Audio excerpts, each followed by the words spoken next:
What's up, you two? Good morning, gang.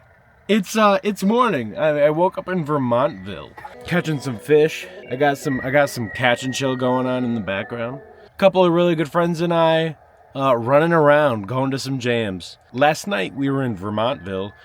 Here's a couple clips.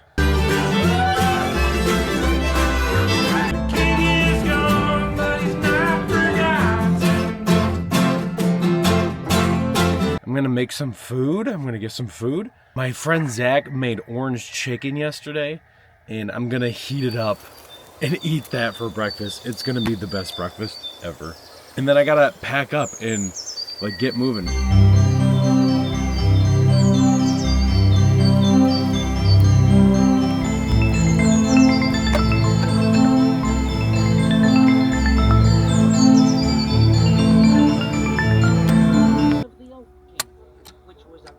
Eastern edge of the forest. We come all the way through.